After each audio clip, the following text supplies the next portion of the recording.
నమస్తే అమ్మా. నమస్తే. సుప్రభాతం. వినపడుతుంది. అందరికీ నమస్తే. Welcome to today session. ఇవాళ లలిత సహస్రనామాల్లోని అద్వైతార్థములను ఎక్స్‌ప్లెయిన్ చేస్తున్నారు అమ్మ సుధామయ్య గారు. శివసిద్ధి కుండలిని ఫౌండేషన్ వ్యవస్థాపకులు. సో, చక్కగా జరుగుతున్నాయి సెషన్స్. అమ్మని ఇవాళ వెల్కమ్ చేసుకుందాం.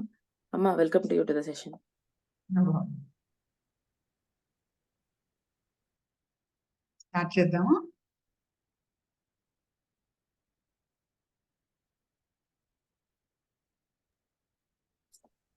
వీలైన వారందరూ కూడా కెమెరాస్ ఆన్ చేసుకోండి.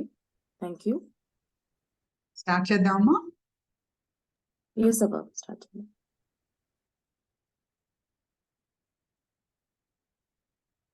వినపడుతుంది. కొంచెం డివైన్ ఇన్వకేషన్ చెప్పి ధ్యానంలో కూర్చున్నట్లుగా కూర్చోండి. వినేటప్పుడు అది ఇంకా ఎఫెక్టివ్ గా మీకు అర్థం అవుతుంది. మనం కూర్చున్న ఈ ప్రదేశం అంతయు దివ్యమైన దైవీ శక్తి చేని పవిత్రం అవుతున్నది. మనం కూర్చున్న ఈ ప్రదేశం అంతయు దివ్యమైన దైవీ శక్తి చేని పవిత్రం అవుతున్నది. ఆ దివ్యమైన శక్తి మన శరీరంలోను, మనస్సులోను, ప్రాణంలోను అలలు అలలుగా ప్రసరించుచున్నది. మనం పవిత్రం అవుతున్నాం. ఆ దివ్యమైన శక్తి మన శరీరంలోను, మనస్సులోను, ప్రాణంలోను అలలు అలలుగా ప్రసరించుచున్నది. మనం పవిత్రం అవుతున్నాం. దైవశక్తి, దివ్యశక్తి సర్వకాల సర్వావస్థలయందు, సర్వ ప్రదేశములయందు, సర్వ కార్యములయందు తోడు నీడగా, వెన్నుదన్నుగా, మార్గదర్శిగా ఉండి సదా మనల్ని రక్షించునుగాక. రక్ష రక్ష రక్ష రక్ష రక్ష రక్ష. తల్లికి నమస్కారము, తండ్రికి నమస్కారము, గురుదేవులు శ్రీ శ్రీ నాగేశ్వర మహర్షి గారికి నమస్కారము, గురుదేవులు శ్రీ శ్రీ వేదాద్రి మహర్షి గారికి నమస్కారం. ఇంకా మీకు దీక్షలు ఇచ్చిన గురువులు ఎవరైతే ఉన్నారో వారిని తలుచుకొని నమస్కరించుకోండి. రెండు కనుబొమ్మల మధ్యన బొట్టు పెట్టుకునే ప్రదేశంలో చూస్తూ ఉండండి. అది శూన్యం కనపడితే శూన్యం, వెలుగు కనపడితే వెలుగు, చీకటి కనపడితే చీకటి, ఏదైతే అది చూస్తూ ఉండండి.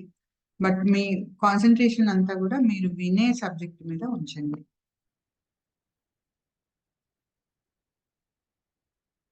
గురుదేవులు శ్రీ నాగేశ్వర మహర్షి వారు రచించిన లలితా రహస్య సహస్రనామావళి యొక్క నిగూఢమైనటువంటి అద్వైత అర్థములను తెలుసుకునే క్రమంలో ఈరోజు మనం 37వ శ్లోకం నుండి తెలుసుకోబోతున్నాము. కులాంగన కులాంతస్థ కౌళిని కులయోగిని అకుల సమయాంతస్థ సమయాచార తత్పర.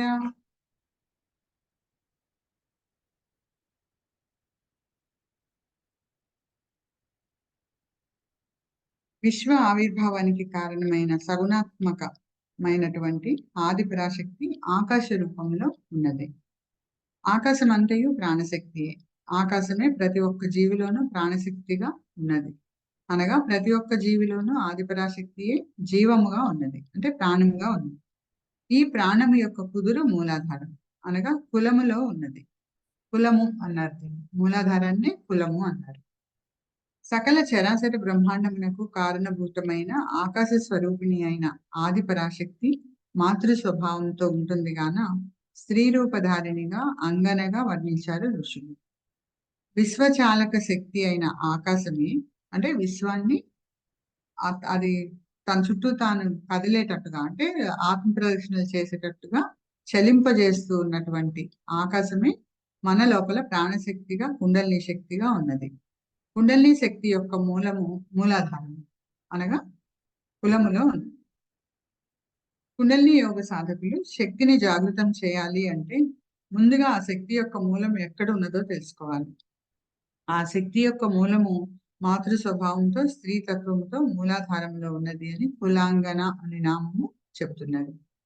మాతృ స్వభావంతో ఉన్న విశ్వచాలక శక్తి, దీన్ని కాస్మిక్ ఎనర్జీ అని కూడా అంటారు, మూలాధారంలోనే ఉన్నది అని మరలా నొక్కి చెబుతున్నది కులాంతస్థ అనే నామం. సనాతన మహర్షులు శివశక్తుల కలయికను కాళి అనియు అన్నారు. మూలాధారంలో ఉన్న కుండలిని శక్తిని పార్వతి అని, శక్తి అని, సహస్రారమును శివ అని అన్నారు. మూలాధారంలోనున్న శక్తిని యోగ సాధన ద్వారా జాగృతం చేసి సహస్రారంలో ఉన్న శివతో ఐక్యం అనరించినప్పుడు సాధకుడు పరిపూర్ణ జ్ఞాని అవుతాడు అని ఋషులు చెప్తారు. శివశక్తుల కలయికకు సుషుమ్న నాడి వారధి అవుతుంది. మూలాధారం నుండి బ్రహ్మరంధ్రం వరకు గల సుషుమ్న నాడి అనే ఈ మార్గము శక్తితో జాగృతమైనప్పుడు విద్యుల్లతల వంటి మెరుపులతో తేజవంతం అవుతూ శివశక్తుల ఐక్యతను అనగా కౌళిని కలుగజేస్తుంది గాన శక్తితో తేజవంతమైన సుషుమ్నను కౌళిని అని కీర్తించారు. కౌళిని ద్వారా శివైక్యత కోసమై ఊర్ధ్వగామిని అయి వెడలే కుండలిని శక్తిని కులయోగిని అని అన్నారు. ఇక్కడ యోగము అంటే సంయోగం అంటే కలయిక. సో ఈ కులములో ఉన్నటువంటి ఆ శక్తి ఆ శివతో సంగమించటం కోసం పైకి రేజ్ అవుతుంది అని అర్థం చేసుకోండి. కులము కానిది అకులము అనగా మూలాధారం కానిది సహస్రారం. సహస్రార చక్రమును అకుల అని కూడా అన్నారు. సమయము అనగా ప్రాణశక్తి.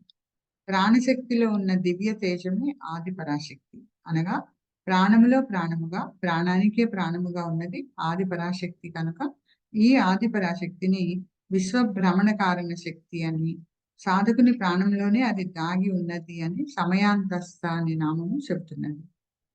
కుండలి సాధనను ప్రాణాచారం అని, ప్రాణాయామం అని, ఇంకా సమయాచారం అని కూడా అన్నారు. సమయాచారమును నిష్ఠగా శ్రద్ధగా చేయి వారికి ఆదిశక్తి వశపడుతుందని అనుగ్రహించుతుందని సమయాచార తత్పర అనే నామము వివరిస్తున్నది. విశ్వ ఆవిర్భావ చలన కారక శక్తి అయిన అనంత ప్రకృతి ఇక్కడ విశ్వాన్ని పుట్టించింది. అలాగే అది కదలడానికి కారణమైనటువంటి శక్తి అయిన అనంత ప్రకృతి స్త్రీ తత్వమైన మాతృ ప్రేమతో నీ శరీరంలోనే మూలాధారంలో కులాంగనగా నిక్షిప్తమై ఉన్నది. మూలాధారంలో ఉన్న కులాంతస్థ అయిన ఆ శక్తిని జాగృతం చేసి సహస్రారంలో ఉన్న శివునితో కౌళి అనగా ఐక్యత పరచుము. ఆ ఐక్యత కోసం సుషుమ్నను తేజోవంతం చేయాలి. ఆ సుషుమ్న కౌళినిగా మారి కౌళిని సాధింపజేస్తుంది. సుషుమ్నను శక్తిని తేజవంతం చేసేటప్పుడు సాధకుడు మరి ఏ ఇతర ప్రాపంచిక భావములు లేకుండా శివైక్యత అనే యోగ బుద్ధితో మాత్రమే ఉన్నప్పుడు శక్తి కులయోగినిగా మారుతుంది. శక్తి జాగృతం అయ్యేటప్పుడు సాధకుడు శివశక్తి ఐక్యత అనే యోగ బుద్ధితో మాత్రమే ఉంటే శక్తి కులయోగిని అవుతుంది. లేక ఆ సమయంలో ప్రాపంచిక విషయములపై బుద్ధి పోతే శక్తి వాటిని మాత్రమే సిద్ధింపజేస్తుంది కానీ కులయోగినిగా మారదు. శక్తిని కులము నుండి ఊర్ధ్వగమనం సాధింపజేసిన తర్వాత దానిని అకులము అనగా సహస్రారంలోనికి చేర్చాలి. అకులమునంతటిని ప్రాణశక్తి లేక సమయంతో నింపాలి. ప్రాణశక్తినే సమయం అన్నట్టు. అకులము చేరిన ప్రాణశక్తిలో అంటే సహస్రారాన్ని చేరిన ప్రాణశక్తిలో సమయాంతస్థై ఉన్న పరిపూర్ణ జ్ఞానము అంటే ప్రాణశక్తిలోనే నిబిడీకృతమై ఉన్న పరిపూర్ణ జ్ఞానం సాధకుడికి లభిస్తుంది. కుండలిని సాధన అనే ప్రాణ సాధన లేక సమయాచారం సాధించు వారికి విశ్వ విజ్ఞానం లభిస్తుంది. సమయాచారులు తత్పరమవుతుంది అని ఈ శ్లోకము వివరిస్తుంది. మూలాధారైక నిలయ బ్రహ్మ గ్రంథి విభేదిని మణిపురాంతరుదిత విష్ణు గ్రంథి విభేదిని. సమస్త చరాచర జగత్తుకు ఆది కారణం అయినటువంటిది ఆధారభూతమైనటువంటిది అయిన ఏకైక శక్తి యొక్క అంశమే మానవులలో ప్రాణశక్తిగా కుండలిని శక్తిగా ఉన్నది. మరియు ఈ శక్తి మూలాధారంలో కుదురుకొని ఉన్నది. కుండలిని శక్తి లేక ఈ ప్రాణశక్తి మూలాధారంలో నిక్షిప్తమై ఉన్నంత కాలము జీవుడు ముక్తిని గాని దివ్య జ్ఞానాన్ని పొందలేడు.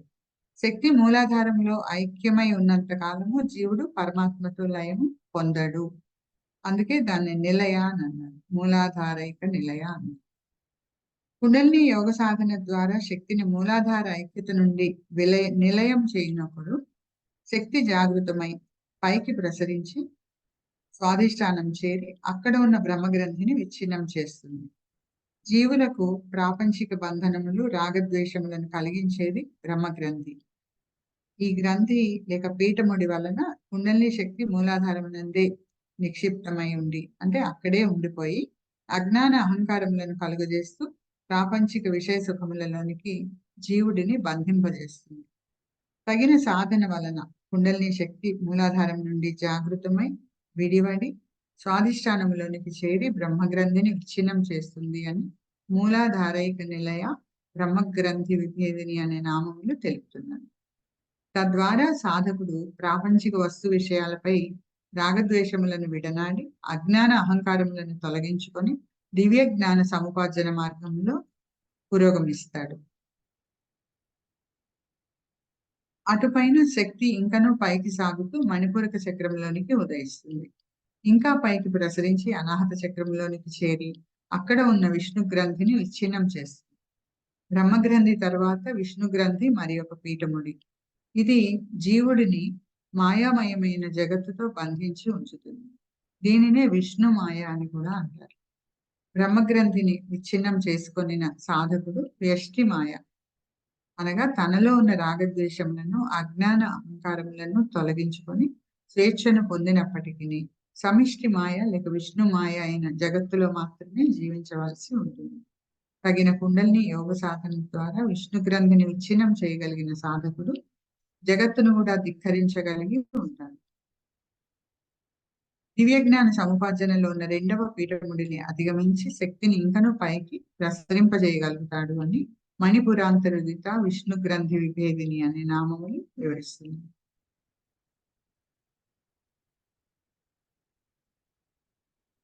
ఆజ్ఞా చక్రాంతరాళస్థ రుద్ర గ్రంథి విభేదిని సహస్రారాంబుజారూఢ సుధా సారాభివర్షిణి. విష్ణు గ్రంథిని అనాహత చక్రంలో విచ్ఛిన్నం చేసి పైకి సాగుతూ విశుద్ధి చక్రమును దాటి శక్తిని ఆజ్ఞా చక్రంలో స్థిరపరచాలి. అప్పుడు అది రుద్ర గ్రంథిని విచ్ఛిన్నం చేస్తుంది. రుద్ర గ్రంథి అనేది జీవునికి గల మరి ఒక పీఠముడి. జీవుడు లేక సాధకుడు విష్ణు మాయ అయిన సకల చరాచర జగత్తును ధిక్కరించగలిగినప్పటికీ అతడు ఇంకను పంచభూతములకు లోబడియే ఉంటాడు. రుద్రగ్రంథిని విచ్ఛిన్నం చేయగలిగిన సాధకుడు పంచభూతములను అధిగమించి పరమాత్మ తత్వమును అర్థం చేసుకోగలుగుతాడు అని ఆజ్ఞా చక్రాంతరాలస్థ రుద్రగ్రంథి విభేదిని అనే నామములు సూచిస్తుంది. మరింత పైకి సాగి సహస్రారమును చేరినప్పుడు శక్తి సహస్రదళ పద్మమును అధిరోహించినప్పుడు పరిపూర్ణమైన దివ్య జ్ఞానం కలుగుతుంది. సాధకుడు జనన మరణ చక్రం నుండి విముక్తుడై అమృతుడవుతాడు అని సహస్రారాంబుజారూఢ సుధా సారాభివర్షిణి అనే నామములు చెబుతారు. ఇక్కడ సహస్రదళ పద్మము అంటూ చెప్పిన దానికి లెక్కకు మిక్కిలిగా ఉన్న బ్రెయిన్ సెల్స్ గా అర్థం చేసుకోండి. సో బ్రెయిన్ సెల్స్ అన్ని కూడా యాక్టివేట్ అయ్యి సహస్రార ధ్యానం చేసినప్పుడు అక్కడ పరిపూర్ణమైన దివ్య జ్ఞానం కలుగుతుంది. కటిల్లతా సమరుచి షట్చక్రోపరి సంస్థిత మహాశక్తి కుండలిని బిసతంతు తనీయసి. మూలాధారంలో శక్తిని జాగృతం చేసినప్పుడు అది విద్యుల్లతల మెరుపులకు సమానమైన కాంతితో పైకి ప్రసరిస్తుంది అని కటిల్లత సమరుచి అనే నామం చెబుతున్నది. పైకి సాగే కుండలిని శక్తి క్రమంగా 6 చక్రములను అధిరోహించి ఆ పైన ఉన్న సహస్రారాన్ని చేరి పరిపూర్ణతను సకలత్వమును కలుగజేస్తుంది అని షట్చక్రోపరి సంస్థిత అనే నామము చెబుతున్నది. మూలాధారంలో ఉన్నప్పుడు శక్తి నిరంతరం సహస్రారమును చేరాలి అనే తపనతో మహా ఆసక్తి కలిగి ఉంటుందనియో, సాధకుని యొక్క సాధనకు శక్తి యొక్క తపన కూడా తోడవుతుంది అని కూడా మహాశక్తి అనే నామము చెబుతున్నది.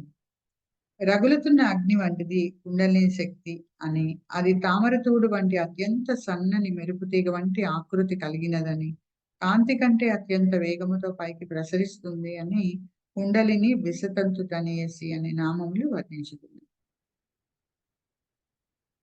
ఇక్కడ మన గురువులు ఏం చెప్పారంటే ప్రాణశక్తి ఆ అత్యంత సూక్ష్మమైన పరమాణువులుగా ఉండి ఆత్మ ప్రదక్షిణలు కాంతి కంటే కొన్ని వందల రెట్ల వేగంతో ఆత్మ ప్రదక్షిణలు చేస్తూ మన శరీరం అంతటా తిరుగుతూ ఉన్నాయని చెప్పారు. ఇప్పుడు దీనిని అక్కడి నుంచి దాని వర్కింగ్ సెంటర్ ని మూలాధారం నుంచి పైకి రేజ్ చేసినప్పుడు అది ఫ్రాక్షన్ ఆఫ్ సెకండ్ లో పైకి రేజ్ అవుతుంది గురు శక్తి వలన, సంకల్పం వల్ల. పరమాద్భుతమైన యోగ సాధన రహస్యములతో కూడిన శ్రీ లలిత రహస్య సహస్రనామావళిని పారాయణకు మాత్రమే పరిమితం చేయకుండా ఆత్మదర్శన సాధనకు వినియోగించు విధంగా అర్థం చేసుకొనినప్పుడు సాధకులమై తప్పక ఆత్మోన్నతి పొందగలము. భవానీ భావనాగమ్య భవారణ్య కుఠారిక భద్రప్రియా భద్రమూర్తిర్భక్త సౌభాగ్యదాయిని. కుండలిని శక్తి మూలాధారమునందు నిద్రాణమై ఉన్నంత వరకు మానవులకు సకల చరాచర జగత్తు అనుభవంలోనికి వస్తూ ఉంటుంది. ప్రపంచం పట్ల రాగద్వేషములు కలుగుతూనే ఉంటాయి. భవము అనగా ప్రపంచము. కుండలిని శక్తి నిద్రాణమై ఉన్నందువలన మాత్రమే ప్రాపంచిక బంధనములు అనగా భవబంధనములు కలుగుతున్నాయి. ఈ విధముగా భవబంధనములు కలిగించుతున్నది గాన కుండలిని శక్తిని భవానీ అని కీర్తించారు. శరీరంలో ఉండే ప్రాణశక్తి కోటాను కోట్ల పరమాణువులుగా ఉంటూ సుడులు తిరుగుతూ ఉంటుంది. ఇటువంటి ప్రాణశక్తి యొక్క కేంద్రకమునే కుండలిని శక్తిగా గ్రహించవలెను. ఇది వ్యక్తిగత కుండలిని శక్తి. విశ్వమంతయు ఆకాశగోళం యొక్క కేంద్రంలో ఉన్నది. ఆకాశమంతయు ప్రాణశక్తియే. ఇది కూడా పరమాణు స్వరూపంలోనే ఉంటూ సుడులు తిరుగుతూ ఉన్నది. దీనిని విశ్వకుండలిని శక్తి అన్నారు. ఈ శక్తినే ద్వైతులు ఆది పరాశక్తి అని, శ్రీ లలితా త్రిపుర సుందరి అని, భవాని అని అన్నారు. విశ్వమంతటికి కారణమైన విశ్వ ప్రాణశక్తి అయిన భవాని ఎలా ఉన్నదో, ఏ విధంగా ప్రపంచమును తనలో సంభవింపజేస్తున్నదో ఎవరికీ తెలియదు. మానవుడు చేయగలిగిన ఎటువంటి ఊహలకు కూడా భవాని ఏమిటో అవగాహనకు రాదు. అందువలన భవానీని భావనాగమ్య అనగా భావన ప్లస్ అగమ్య అనగా భావింప శక్యము కానిది అని కీర్తించారు. అయితే ఆత్మదర్శనం పొందిన సమర్థ సద్గురువు శిక్షణలో విశ్వశక్తి ఎలా ఉన్నదో గ్రహించి భావన ద్వారా విశ్వశక్తిని ఊహిస్తూ సాధన చేయటం ద్వారా విశ్వశక్తిని అనుభవంగా తెలుసుకోవచ్చునని కూడా భావనాగమ్య అనగా భావన ప్లస్ గమ్య అనే నామము చెబుతున్నది. భావన ద్వారా గ్రహించున్నది ఏమిటి అంటే నిర్భావమును భావించుటయే భావనాగమ్య అవుతుంది. నిర్భావమును భావించగా భావించగా భావం లేకుండా పోతుంది. భావం ఉంటేనే అది మనస్సు అయింది. భావం లేకపోతే మనసు లేదు అక్కడ. అప్పుడే భావము, దానికి కారణమైన భవాని, భవానికి కారణమైన అనంత శుద్ధ దివ్య వ్యోమము అంటే eternal ever-lasting absolute divine space అనేది అనుభవానికి వస్తుంది. ఇది ఆత్మసాక్షాత్కారం.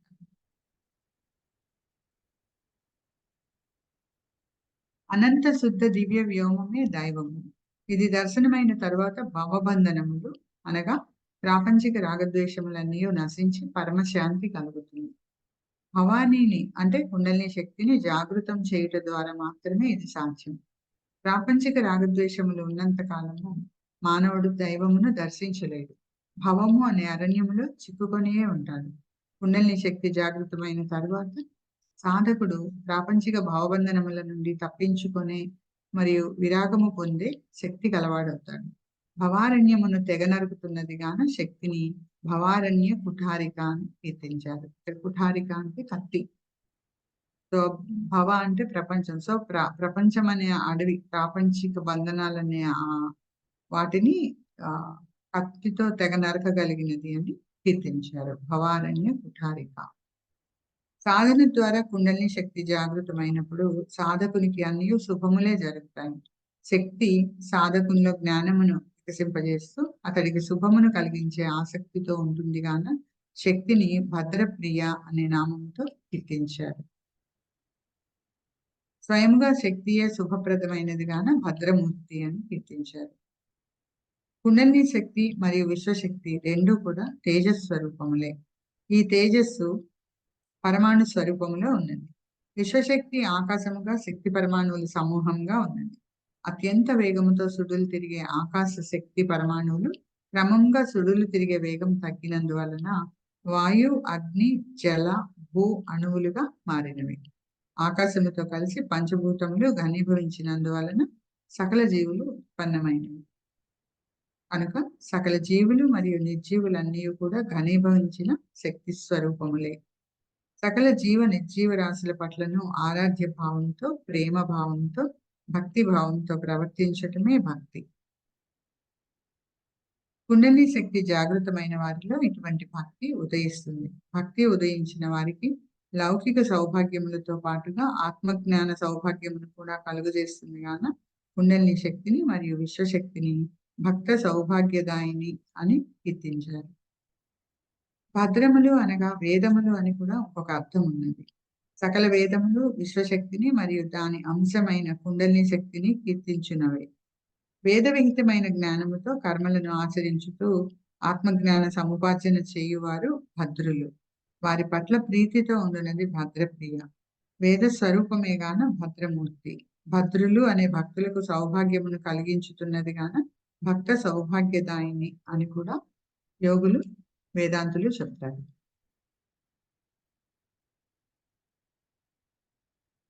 భక్త ప్రియా భక్తి గమ్యా భక్తి వర్ష్యా భయాపహ శాంభవి శారదారాధ్య సర్వాణి శర్మదాయిని. కుండలిని శక్తియే ప్రాణశక్తి. వ్యక్తి ప్రాణమును వ్యక్తి కుండలిని, విశ్వ ప్రాణమును విశ్వ కుండలిని శక్తిగా తెలుసుకోవాలి. విశ్వ ప్రాణశక్తియే పంచభూతములుగా జీవ నిర్జీవ రాశులుగా పరిణమించింది. ప్రాణశక్తి నిర్జీవములలో జడత్వంతో, జీవులలో చైతన్యంతో ఉన్నది. సకల జీవ నిర్జీవ రాశుల యందును మరియు బ్రహ్మాండమందంతటను ఆకాశ స్వరూపంలో నిండి ఉన్న విశ్వశక్తిని గుర్తించి దర్శించి గౌరవించుటయే భక్తి. సకలమయందు ప్రేమతో ప్రవర్తించుటయే భక్తి. ప్రతి అణువునందును విశ్వ ప్రాణశక్తిని ఊహించి ఊహించి దర్శించగా దర్శించగా అది నిజముగా అనుభవపూర్వకంగా దర్శనమిస్తుంది. ఇటువంటి భక్తి కుండలిని జాగరణ ద్వారా ఏర్పడుతుంది. అటువంటి భక్తులపై విశ్వశక్తి ప్రీతి కలిగి ఉంటుంది అని భక్త ప్రియ అనే నామం చెప్తున్నది. ఇటువంటి భక్తి కలిగి సకల జీవుల పట్ల అవ్యాజ ప్రేమాభిమానములతో ప్రవర్తించే కుండలిని సాధకులకు మాత్రమే ఆత్మదర్శన అనుగ్రహం లభిస్తుంది. ఆత్మ సాక్షాత్కార గమ్యము లభ్యమవుతుంది అని భక్తి గమ్య అనే నామం చెబుతున్నది. కుండలిని యోగ సాధనతో పాటుగా సకలము పట్ల భక్తితో ప్రవర్తించినందువలన మాత్రమే కుండలిని శక్తి వశం అవుతుంది అని భక్తి వశ్య అనే నామం చెబుతున్నది. ఇటువంటి భక్తి కలిగి ఉన్నందువలన సకల ప్రాపంచిక భయములను తొలగిస్తుంది. భయాపహ అనే నామం చెబుతుంది. సకల శుభములను కలుగజేయినది శాంభవి అన్నారు. అయితే కన్నులు తెరిచి ఉంచి దృష్టిని భ్రూమధ్య స్థానంలో స్థిరంగా నిలిపి రెప్పపడకుండా చూస్తూ ఉండుటను శాంభవి ముద్ర అని అన్నారు. శాంభవి ముద్ర సాధించుట అనగా రెప్ప పడకుండా దృష్టి మరలకుండా చూసుట అత్యంత కష్టసాధ్యమైనటువంటిది. శాంభవి ముద్ర సాధించిన వారికి కుండలిని వశం అవుతుంది అని అంటారు యోగులు. శాంభవి అనే నామము దీన్ని సూచిస్తున్నది.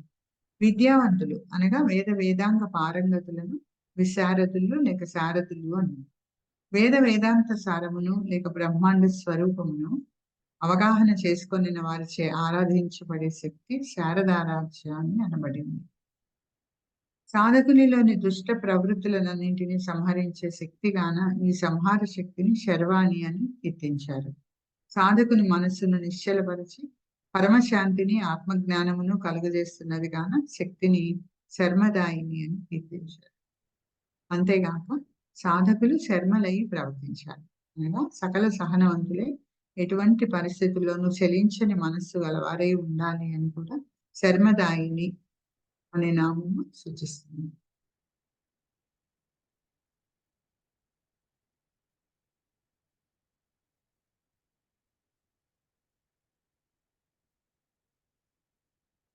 శంకరీ శ్రీకరీ సాధ్వి శరశ్చంద్ర నిభానన శతోదరి శాంతిమతి నిరాధార నిరంజన. కుండలిని యోగ సాధన వలన గొప్ప శారీరక మానసిక సుఖం కలుగుతుంది. అలా సుఖమును కలిగిస్తున్నది గాన కుండలిని శక్తిని శాంకరి అన్నారు. సకల ఐశ్వర్యములతో పాటుగా మోక్షము అనే ఐశ్వర్యమును కూడా కలుగజేస్తున్నది గాన శక్తిని శ్రీకరి అన్నారు. కోరిన ఫలితములన్నింటినీ సాధింపజేస్తున్నందువలన సాధ్వి అని కీర్తించారు. శరదృతువులో ఆకాశం చాలా నిర్మలముగా స్వచ్ఛంగా ఉంటుంది. ఆ కాలంలో పౌర్ణమి చంద్రుడు అద్భుతంగా నిండుగా ప్రకాశిస్తాడు. యోగ ధ్యాన సాధన ద్వారా మనస్సును అలా శరదృతువు నందరి ఆకాశం వలె నిర్మలం కావించినప్పుడు పరిపూర్ణ చంద్రోదయం వలె ఆత్మ సాక్షాత్కారం కలుగుతుంది అని శరత్చంద్ర నిభానన అనే నామము చెబుతున్నది.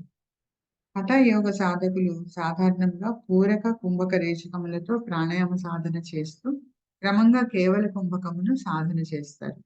కుంభకము అనగా పీల్చిన గాలిని బంధించి ఉంచుట. అయితే కుంభకములో పీల్చిన గాలిని బంధించి ఉంచుట అనగా పూరక కుంభకమునే కాక గాలిని పూర్తిగా వదిలి పొట్టను పూర్తిగా ఖాళీగా ఉంచి బంధించుట అనగా శూన్యక కుంభకమును కూడా కొందరు సాధన చేస్తారు. శూన్యక కుంభకమును సాధన చేయనప్పుడు పొట్ట అనగా ఉదరము పూర్తిగా లోనికి పీల్చుకొని పోయి ఆకు వలె వెన్నుకు అతికినట్లుగా అయిపోతుంది. ఈ స్థితిని శాతోదరి అని అన్నారు. ఇలా సాధన చేస్తే ఆత్మదర్శనము సులభం అవుతుంది అని ఈ నామం చెబుతుంది. అప్పుడు మనసును పరమ ప్రశాంతంగా ఉంచుకోవాలి అని శాంతిమతి అనే నామం సూచిస్తుంది. మనస్సు పని చేయాలి అంటే ఆలోచనలే ఆధారం. ఏ విధమైన ఆలోచనలను రానివ్వకుండా మనస్సును నిరాధారంగా ఉంచాలి అని నిరాధార అనే నామం చెప్తుంది. మనస్సులో రాగద్వేషములు ఉంటే అవే మనోమాలిన్యములు లేక అంజనములు. మనస్సును రాగద్వేషములు లేని నిర్మల నిష్కలంక స్థితిలో ఉంచి సాధన చేయమని నిరంజన అనే నామం సూచిస్తున్నది.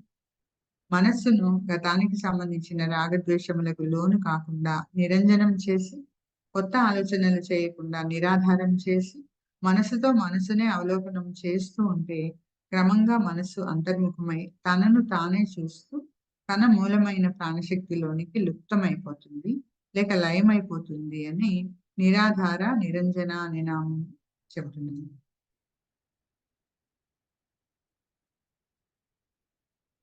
నిర్లేప నిర్మల నిత్య నిరాకార నిరాకుల నిర్గుణ నిష్కళ శాంత నిష్కామ నిర్వప్లవ. మానవ జీవన లక్ష్యము తనను తాను పరమాత్మ స్వరూపునిగా తెలుసుకొనుటే. అందుకు కుండలిని యోగ సాధన చేయాలి. తద్వారా మనసు బాహ్య ప్రపంచంలోనికి పోనీయకుండా నిగ్రహించి అంతర్ముఖం చేయాలి. మనస్సును ఎటువంటి ప్రాపంచిక విషయములతోనూ సంగమింపజేయరు, కలుషితం చేయరాదు అని నిర్లేప అని నామము చెప్తుంది. మనస్సులో ప్రాపంచిక విష మాలిన్యమును ఉంచరాదు అని నిర్మల అని నామం చెప్తుంది. సాధనలో అనుక్షణం మనసును అసంగమముగా నిర్మలముగా ఉంచుకోవాలి నిరంతరం అని నిత్య అని నామం చెప్తుంది. బ్రహ్మాండమును సృజన చేస్తున్న దైవీ శక్తి సగుణాకాశంగాను నిర్గుణాకాశంగాను రెండు విధములుగా ఉన్నది. అటువంటి ఆకాశము ఒక ఆకారముతో లేదు. నామరూపరహితంగా నిరాకారంగా ఉన్న ఆకాశముగా మనసును వ్యాపింపజేస్తూ ధ్యానించమని, దైవము నిరాకారమని తాను కూడా నిరాకారినని భావిస్తూ శరీరమును విస్మరించి ధ్యానించవలెనని నిరాకార అనే నామము వివరిస్తున్నది. నిర్గుణాకాశము పరమ నిశ్చలంగా ఉన్నది. అట్టి నిశ్చల స్థితినే భావిస్తూ తన మనస్సును కూడా నిశ్చలముగా భావరహితంగా కలతలు లేకుండా చేసి ధ్యానించమని నిరాకుల అనే నామం బోధిస్తున్నది. ప్రపంచంలోని జీవులన్నీ సత్వ రజస్తమో గుణములు అనే 3 గుణములతోనూ ప్రవర్తించుతూ ఉన్నవి.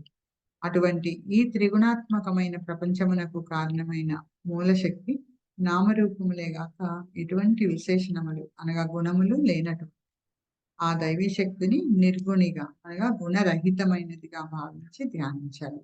మరియు సాధకులు తమలోని సత్వ రజస్తమో గుణములను అదుపు చేసి నిర్గుణునిగా ఉంటూ సాధన చేయాలి అని నిర్గుణ అనే నామము సూచిస్తుంది. దైవము వృద్ధి క్షయములు అనగా కళలు లేనటువంటిది. అది ఒకప్పుడు గుణముతో మరి ఒకప్పుడు గుణరహితంగా కానీ లేదు. తేజోవంతంగా కానీ తేజోహీనంగా కానీ లేదు. సుఖ దుఃఖ వెలుగు చీకటి వంటి ద్వంద్వ రహితముగా ఉంది. అటువంటి వృద్ధి క్షయములు లేని దైవమును నిష్కళమైన అంటే ఎటువంటి ఫ్లక్చువేషన్ లేని నిశ్చలమైన దివ్య వ్యోమముగా భావించి ధ్యానించవలేదు. మరియు సాధకుడు ధ్యానించే సమయంలో మనస్సును నిష్కళగా ఉంచుకోవాలి అని నిష్కళ అనే నామం చెబుతుంది. నిష్కళ అంటే ఫ్లక్చువేషన్ లేకుండా స్థిరంగా ఉంచుకోవాలి అని. వృద్ధి క్షయములు లేని మనస్సు అనగా సంతోషము దుఃఖము మరియు మానవమానములు లేని మనస్సు. దీనినే శాంత మనస్సు అంటారు. శాంతముగా ఉన్న దైవమును శాంత మనస్సుతో ధ్యానించవలెను. ఎటువంటి భావోద్వేగములు ఉండరాదు అని శాంత అనే నామం చెబుతున్నది. ఆత్మదర్శనం కోరేవారు ఎటువంటి కోరికలను మనస్సులో ఉంచుకోరాదు అని నిష్కామ అనే నామం చెబుతున్నది. ఎటువంటి ఆందోళన గాని, అపనమ్మకం గాని, భయం గాని మనసులో ఉంచుకోరాదు అని నిరుపప్లవ అనే నామము వివరిస్తుంది.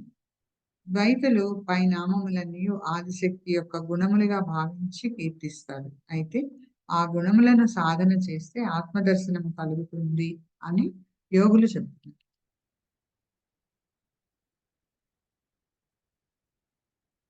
నిత్యముక్త నిర్వికార నిష్ప్రపంచ నిరాశ్రయ నిత్యశుద్ధ నిత్యబుద్ధ నిరవధ్య నిరంతర. శక్తి స్వరూపమైన దైవము అనుక్షణం ఎల్లప్పుడూ ప్రపంచముతో సంగమం పొందలేదు. కుండలిని ధ్యాన యోగము సఫలమై పరమాత్మతో అనుసంధానత కలగాలంటే సాధకులు అనుక్షణము ప్రాపంచిక వస్తు విషయ జ్ఞానం నుండి అసంగులై విముక్తులై ఉండవలెను అని నిత్యముక్త అనే నామం చెబుతుంది. దైవము ఎటువంటి వికారములు అనగా రాగద్వేషములు లేనటువంటి సాధకులు కూడా రాగద్వేష రహితులై ఎటువంటి ఇంద్రియ మనోవికారములకు లోను కాకుండా సాధన చేయాలి అని నిర్వికార అనే నామం చెప్తున్నది. భగవంతునికి పాంచభౌతాత్మికమైన ఈ ప్రపంచంతో ఎటువంటి సంబంధము లేదు.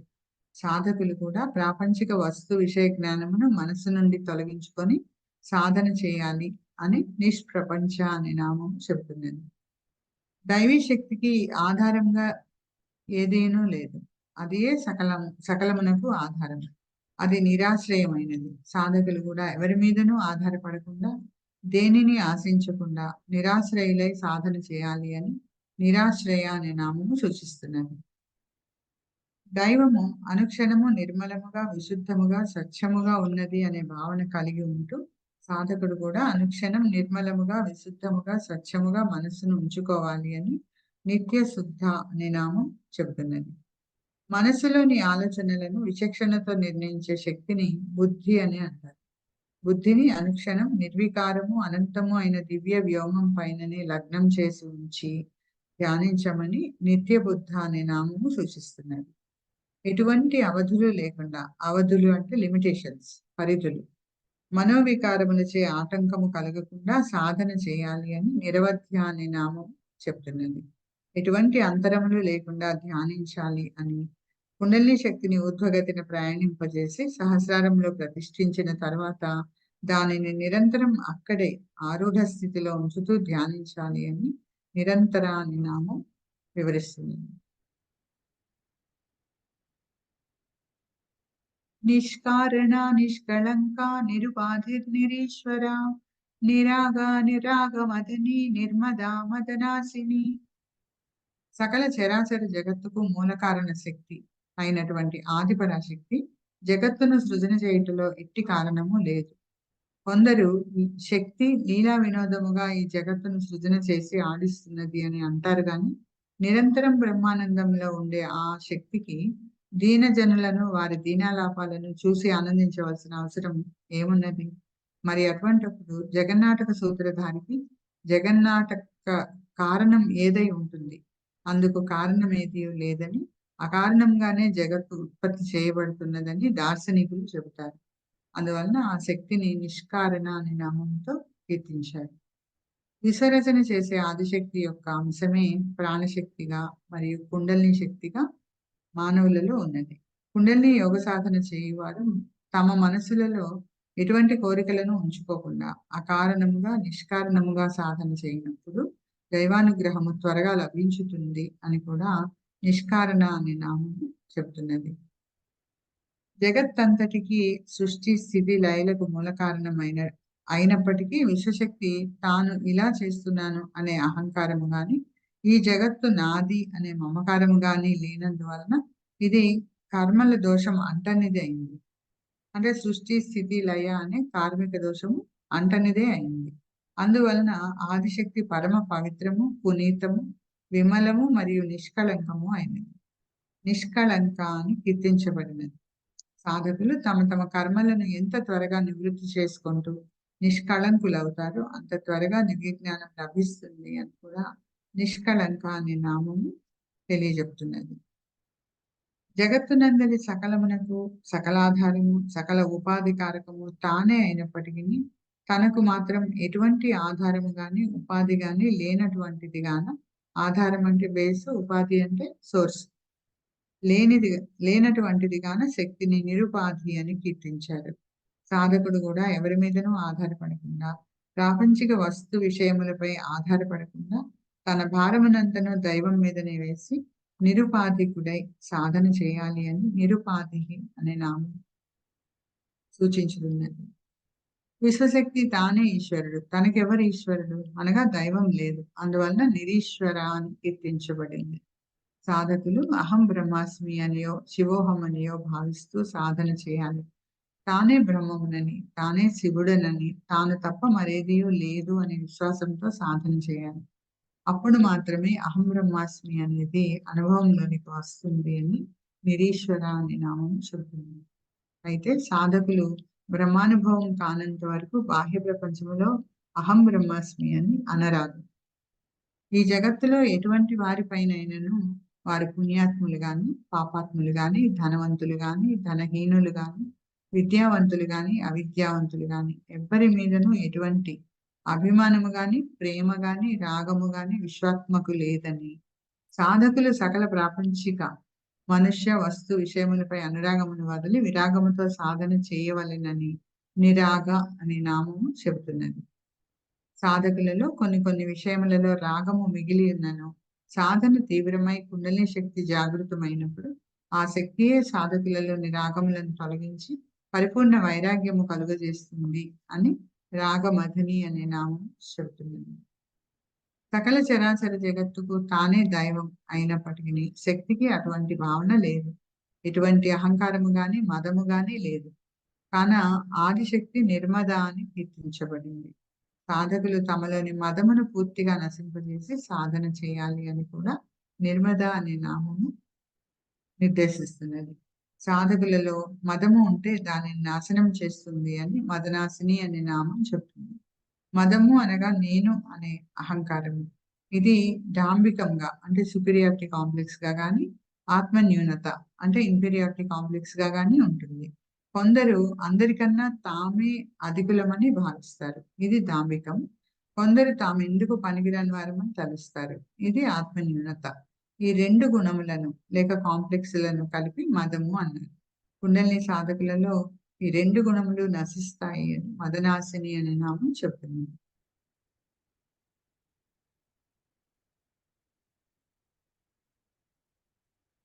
నిశ్చింతా నిరహంకార నిర్మోహ మోహనాశిని నిర్మమా మమతా హంత్రి నిష్పాప పాపనాశిని. ప్రపంచమునకు సృష్టి స్థితి లయ కారణ అయినప్పటికీ విశ్వశక్తికి ఆయా కార్య నిర్వహణలందు ఎటువంటి ఆందోళన గాని చింత గాని లేదు. అందువలన నిశ్చింత అని, ఎటువంటి అహంకారము లేదు గాన నిరహంకార అని, ప్రపంచముపై ఎట్టి వ్యామోహము లేదు గనుక నిర్మోహ అని కీర్తించబడింది. సాధకులు కూడా తమ లౌకిక జీవితానికి సంబంధించిన మరియు ఆధ్యాత్మిక ప్రగతికి సంబంధించిన చింతలన్నింటినీ వదిలివేసి దైవంపై భారం వేసి నిశ్చింతులై సాధన చేయాలి అని నిశ్చింత అనే నామము సూచిస్తున్నది. అన్ని విధములైన అహంకారములను వదిలి నిరహంకారులై సాధన చేయాలని నిరహంకార అనే నామం సూచిస్తున్నది. ప్రాపంచిక వస్తు విషయములు మరియు వ్యక్తులపై అన్ని విధములైన మోహములను వదిలి నిర్మోహులై సాధన చేయాలి అని నిర్మోహ అనే నామం చెప్తున్నది. ఒకవేళ ఈ మూడు గుణములు అనగా చింతలు, అహంకారములు, మోహములు కలిగిన మనస్తత్వం గనుక సాధకులలో ఉంటే తనలోని కుండలిని శక్తినే జగన్మాతగా తలచి ప్రార్థించినప్పుడు కుండలిని శక్తి ఉత్తేజితమై ఈ మూడు తత్వములను నశింపజేస్తుంది అని మోహనాశిని అనే నామం చెప్తున్నది. నేను అనే అహంకారంలో నుండి నాది అనే మమకారము పుట్టుకు వస్తున్నది. నేను, నా వారు, నా సంపద అనే మమకారమే ప్రపంచానికి జీవులను కట్టి పడవేస్తున్నది, కర్మబందీలను చేస్తున్నది. విశ్వాత్మకు ఎటువంటి మమత్వములు లేవు. అందువలన విశ్వాత్మ కర్మరహిత. అందువలన విశ్వాత్మను నిర్మమ అని కీర్తించారు. సాధకులు కూడా ప్రాపంచిక విషయములపై మమకారం వదిలి సాధన చేస్తే త్వరగా కర్మ నివృత్తి జరిగి ఆధ్యాత్మిక ప్రగతి కలుగుతుంది అని నిర్మమ అనే నామము సూచిస్తున్నది. సాధకులలో మమత్వం నశించకపోతే జాగృతమైన కుండలిని శక్తి తానే మమకారములను నశింపజేసి కర్మ నివృత్తి కలగజేస్తుంది అని మమతా హంత్రి అనే నామం చెప్తున్నది.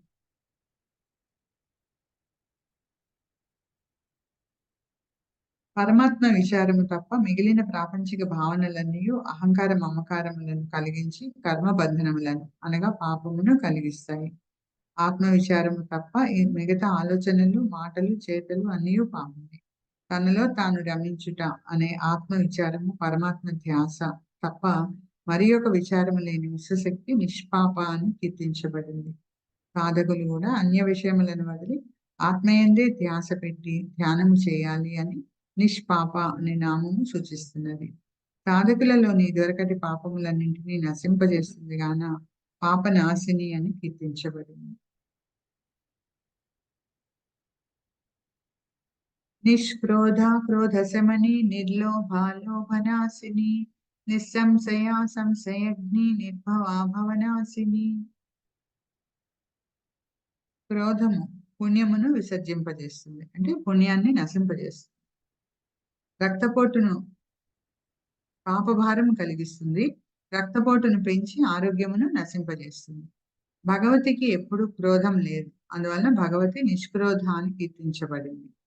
క్రోధము అనేది మనసుకు అతి చంచలతను కలుగజేస్తుంది, మనోవేగం పెంచుతుంది. మనస్సును నిశ్చలం చేయడం ధ్యాన లక్ష్యం గనక సాధకులు క్రోధమును వదిలి సాధన చేయాలి అని నిష్క్రోధ అనే నామం చెప్తుంది. కుండలి సాధన వలన క్రోధం శమిస్తుంది అనగా అణిగిపోతుంది అని క్రోధ శమని అనే నామము చెబుతున్నది. లోభ గుణము అనగా దాచిపెట్టుట, ఇవ్వకపోవుట, అంటే ఇతరులు ఏదైనా అడిగినప్పుడు మనం ఇవ్వకపోవడం, పరిధులను విధించుకొనుట. దైవము ఎవరి నుండి దేనిని కూడా దాచిపెట్టలేదు. ప్రార్థన సరిగ్గా ఉన్న వారికి దైవం ఏదీనూ దాచకుండా అన్నింటినీ ప్రసాదిస్తుంది గాన నిర్లోభ అని కీర్తించబడింది. సాధకులు కూడా లోభగుణమును పూర్తిగా విడనాడి సాధన చేయాలి అని నిర్లోభ అనే నామము సూచిస్తున్నది. సాధకునిలోని లోభగుణమును నాశనం చేస్తుంది కనుక కుండలిని శక్తిని లోభనాశిని అని కీర్తించారు. సృష్టి స్థితి లయలు చేస్తున్న విశ్వశక్తికి, సకల జీవులకు కర్మల ఫలితములను అందజేస్తున్న విశ్వశక్తికి తాను చేసే కార్యములలో ఎటువంటి సంశయములు లేవు. నిస్సంశయంగా ఖచ్చితంగా విశ్వశక్తి పనిచేస్తున్నది గాన నిస్సంశయ అని కీర్తించబడింది. సాధకులు సకల సంశయములను, అనుమానములను, సందేహములను వదిలి సాధన చేయవలెనని కూడా నిస్సంశయ అనే నామం చెబుతుంది.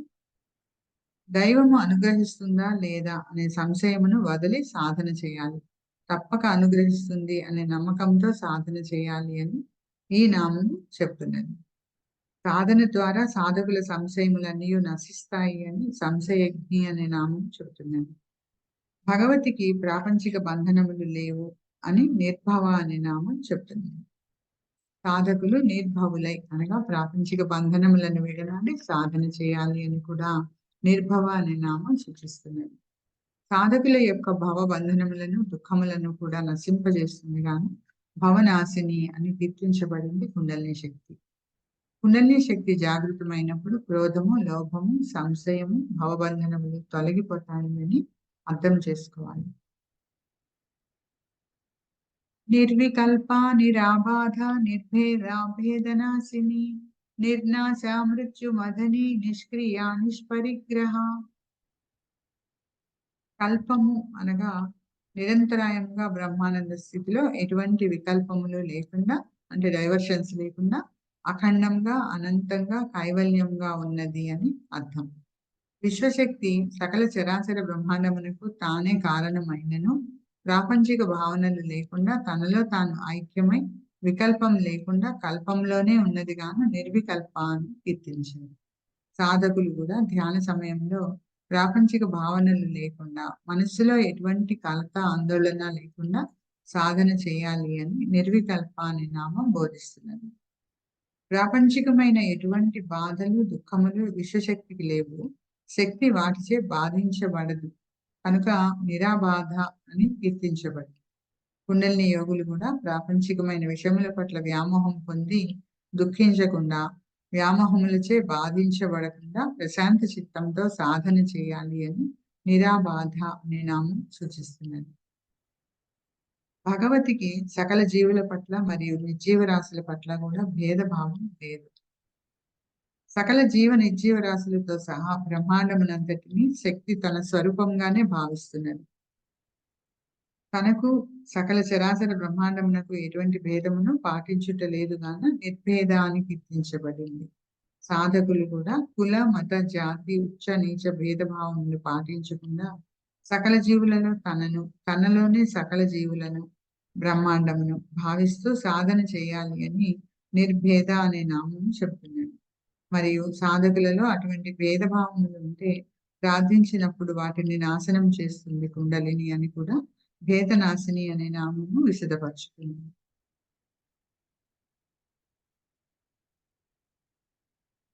ఆది మధ్య అంతములు లేని శాశ్వతమైన బ్రహ్మీ శక్తి నాశనం లేనటువంటిది. దాని యొక్క చలనాంశయ ప్రాణశక్తిగా కుండలిని శక్తిగా మానవులలో ఉంటున్నది. ప్రాణశక్తి కూడా నాశనం లేనిదే కనుక విశ్వశక్తిని మరియు ప్రాణశక్తిని నిర్నాశ అని కీర్తించారు.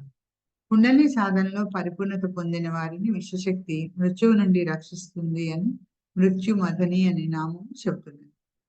సకల చరాచర జగత్తు మరియు అందరి సకల చలనములకు తానే కారణమైనప్పటికీ విశ్వాత్మ కర్తృత్వ భావనతో లేదు.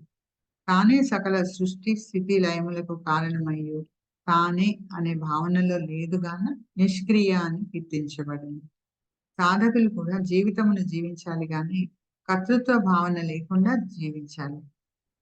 మరియు సాధన కూడా నేను చేస్తున్నాను అనే భావన వదిలి భగవంతుడే తనతో సాధన చేయిస్తున్నాడు అనే భావనతో చేయాలి అని నిష్క్రియ అనే నామం చెబుతుంది. విశ్వశక్తి ఈ ప్రపంచం నుండి ఎటువంటి వస్తువును తీసుకుంటం లేదు, ఎటువంటి లబ్ధిని గ్రహించడం లేదు. తానే ప్రపంచమునకు ఇస్తున్నది కనుక అపరిగ్రహ అని కీర్తించారు. ఈ ప్రపంచంలో ప్రకృతి వనరులను తనకు అవసరమైనంత మేరకు సకల జీవులు గ్రహించవచ్చు, ఆస్వాదించవచ్చు.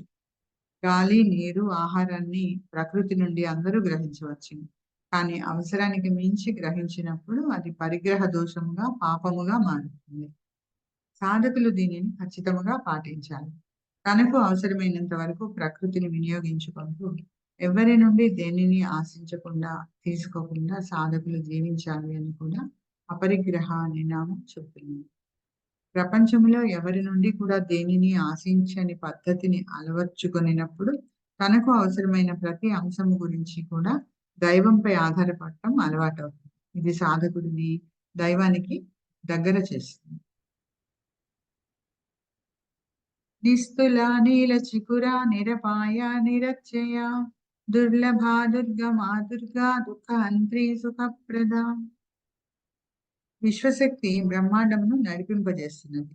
అంతటి మహత్తర శక్తియే కుండలిని శక్తిగా మానవ శరీరంలో నిక్షిప్తమై ఉన్నది. అటువంటి శక్తిని కొలిచి చెప్పుటకు మరి ఒక తొలతోగు వస్తువు ఏదీను ఈ బ్రహ్మాండంలో లేదు. దానితో పోల్చదగిన వస్తువు కూడా లేదు. అందువలన అది నిస్తుల అని కీర్తించబడింది. దైవము అవ్యక్తము వ్యక్తముగా ఉన్నది. ఇందులో వ్యక్తమయ్యే పదార్థమే బ్రహ్మాండం. దీనిని దైవం యొక్క ముఖము అని అనుకుంటే అవ్యక్తమంతయు నల్లని కృష్ణ పదార్థంగా ఉంది.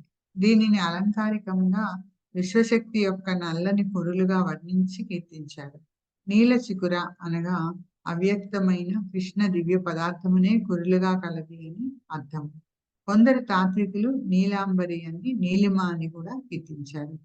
అపాయము అంటే కష్టములు దుఃఖములు లేనిది విశ్వశక్తి. కుండలిని సాధన చేయు వారికి కూడా ఎటువంటి అపాయములు కలగవు అని నిరపాయ అనే నామం సూచిస్తుంది. దైవము విశ్వమును తనదైన కారణ ఫలితం అనే ధర్మముతో నడిపింపజేస్తున్నది, పరిపాలిస్తున్నది, ధర్మింపజేస్తున్నది. విశ్వవ్యాపితముగా ధర్మించే ఈ కర్మ ధర్మము ఎన్నడూ విఫలం కానటువంటిది, ఎవరికి అతిక్రమించరానటువంటిది. దైవమే విశ్వధర్మము, అదే కర్మధర్మము. ఇట్టి దైవ ధర్మమును విశ్వమునందెవరును అతిక్రమించజాలరు గనుక నిరత్యయ అని కీర్తించబడింది. విశ్వమంతయు శక్తి క్షేత్రంలోనే ఉన్నది. శక్తి క్షేత్రమును దాటి ఆవల ఏమీనూ లేదు. మరియు శక్తి క్షేత్రం అంతటను విశ్వధర్మం అనేది అమలవుతూనే ఉంటుంది. సృష్టి స్థితి లయలను సాగిస్తున్న ఆది పరాశక్తియే కుండలిని శక్తిగా ప్రాణశక్తిగా మానవ శరీరంలో పనిచేస్తుంది. అయినప్పటికీ దీని గురించిన జ్ఞానము, సాధించే విద్య లభించుట మరియు సాధించుట అనేవి అత్యంత దుర్లభమైనవి.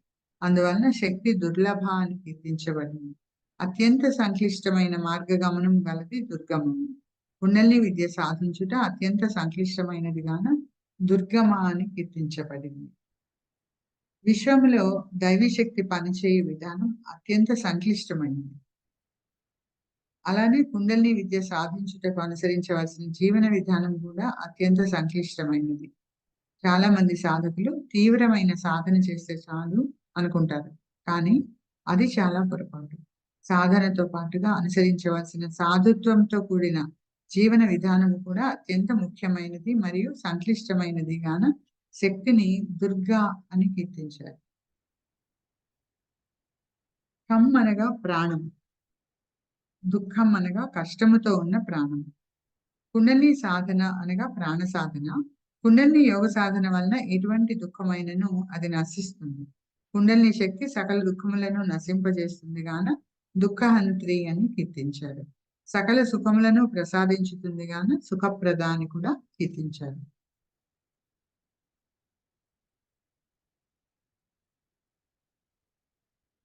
సృష్టి స్థితి లయకారిణి అయిన ఆదిశక్తి బ్రహ్మాండం అంతటను నిండి బ్రహ్మాండమునకు లోపల బయట అంతటా నిండి ఉండి మరియు చుట్టూ కూడా వ్యాపించి క్రియాశీలమై ఉంది. ఇట్లు క్రియాశీలమై ఉన్న శక్తి క్షేత్రమునే మహాకాశము అని, సగుణ బ్రహ్మము అని, ఆది పరాశక్తి అని అన్నారు. ఈ శక్తి క్షేత్రము అనగా మహాకాశము, ఎనర్జీ ఫీల్డ్ అన్నారు దీన్ని, ఒక బంతి వలె మండలాకారంగా ఉంది, అంటే రౌండ్ గా ఒక బాల్ లాగా ఉంది. అందువల్లనే దీనిని ఆకాశగోళము అని, ఖగోళము అని అన్నారు. అంటే ఆకాశము లేదంటే ప్రాణశక్తి, గోళము అంటే ఒక రౌండ్ మండలాకారపు స్ట్రక్చర్. ఈ ఖగోళమునకు బయట చుట్టూ ఆవరించుకొని మరి ఒక ఆకాశం ఉన్నది. దీనిని పరాకాశము అని, పరమాకాశము అని, పరబ్రహ్మము అని అన్నారు. ఇదే దివ్య చైతన్యం. ఖగోళము అనగా చలనశీలమైన సగుణ బ్రహ్మము. దీనికి ఆవల ఉన్నది నిశ్చలమైన పరమాకాశము అనగా నిర్గుణ బ్రహ్మము. ఇది ఆది మధ్యాంతరహితముగా అనంతముగా ఉన్నది. దీనినే శివము అని అన్నారు. ఇది అచలము. దీనిని స్థూలముగా ఇలా చెప్పుకోవచ్చు. క్రియాశీలమైన ఆకాశము శక్తి, అచలముగా సాక్షిగా ఉన్న ఆకాశము శివ. ఇంకా చెప్పాలంటే చలనశీలమైన శివమే శక్తి, నిశ్చలమైన శక్తియే శివము. శివశక్తుల స్వరూప స్వభావములను శ్రీ లలిత రహస్య సహస్రనామావళి ద్వారా బాగుగా గ్రహించి అవగాహన చేసుకుని నిర్గుణులుగా మారుటయే, మోక్షమును పొందుటయే శ్రీ లలిత రహస్య సహస్రనామ స్తోత్ర అంతరార్థం. ఇదే నిజమైన పారాయణ మరియు నిజమైన యోగాభ్యాసము. శివశక్తుల యొక్క ఈ స్వరూపాన్ని ఇండికేట్ చేస్తూనే మన ఋషులు బహుశా శివశక్తులు అర్ధనారీశ్వరులుగా డెపిక్ట్ చేస్తూ పిక్చర్స్ మనకు అందజేస్తారు. సో శివశక్తి అనేవి అవిభాజ్యంగా ఉన్నాయి. శివ అనే నిశ్చలంగా ఉన్నటువంటి ఆ దివ్య చైతన్యంలో ఒక కదలిక ఏర్పడినప్పుడు దానిని శక్తి అన్నారు. సో శివశక్తి అవిభాజ్యంగా ఉన్నాయి, రెండు ఒకటే. సో కదిలినప్పుడు అది శక్తి, కదలకుండా ఉన్నప్పుడు శివ. సో ఈ రకంగా ఈ నిశ్చల పరబ్రహ్మం అని కూడా అన్నారు దీన్ని. సో భగవంతుడి కోసం తప్పించే సాధకులు చేయవలసిన సాధన విధానంగా మనం ఈ లలిత రహస్య నామార్థాలను ఇప్పటి వరకు కొన్ని తెలుసుకున్నాము. భవంతు. దీంతో నేను ఈరోజు పారాయణ ముగిస్తున్నాను. భగవంతుడి దయ వలన ఆది పరాశక్తి అనుగ్రహంతో గురుదేవులు శ్రీ నాగేశ్వర మహర్షి వారి ఆశీస్సులతో మీరందరూ ఆధ్యాత్మిక పురోగతి పొందెదరుగాక. సుఖినో భవంతు. లోకా సమస్త సుఖినో భవంతు. సర్వే జన సుఖినో భవంతు.